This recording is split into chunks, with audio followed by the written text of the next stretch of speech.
पुट सावल तुंहिंजा सख़्तु कदम वधंदा पिया वञनि ऐं हाणे मूंखे उन्हनि मां ख़ौफ़ थियणु लॻो आहे।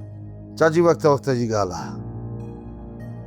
हींअर हो दौरु आहे जेकॾहिं को शराफ़त जो मुज़ाहिरो थो करे त उनखे कमज़ोर सम्झियो थो वञे। इन करे हालात खे मद्देनज़र रखंदे सख़्त कदम खणणा था पवनि। मजबूरी आहे असां। हैदर सां छोकिरीअ जो निकाह करे त वठी अचूं, पर इहो सिकू हैदर जे लाइ त को मसइलो पैदा कोन कंदो। अमां हिन लाइ परेशान तो न थी। मसइलो सिकू न, हुन लाइ मसइलो असां पैदा कंदासीं। चाची हिन वक़्तु सिकू पाण ॾोही आहे ऐं वते तो लिकंदो। अॼु हैदर लाइ छा मसइलो कंदो?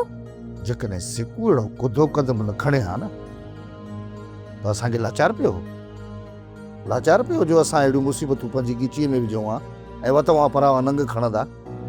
इहो वड़ा असांजो। चाची सिकू सां असांजो को हिसाब किताब कोन हो, पर सिकूअ रूंडे वारी फिल्म ॼाणे वाणे विधी आहे पंहिंजी ॻिचीअ में। हाणे इन सिकू वारी भेण सां जॾहिं असां पंहिंजो सौटु परणाए घर ईंदासीं तॾहिं बि इहो हिसाब किताब सिधो न थींदो। ऐं जेकॾहिं सिकू असांजी ॻाल्हियुनि में आयो त हुनखे ॾंड ॾोह अलॻि सां भरणा पवंदा। सुठो सिकू खां त हर पलांद वठंदासीं, पर रूंडे जो छा सोचियो अथई? ऐं इन शेर लाइ मुराद वारनि ज़िमो खयो, इन्हनि जो छा करिणो आहे? या त सभु मसइला दरगुज़र करे घर वेही रहूं। बख़्श त सोट कंहिंखे बि कोन कंदासीं।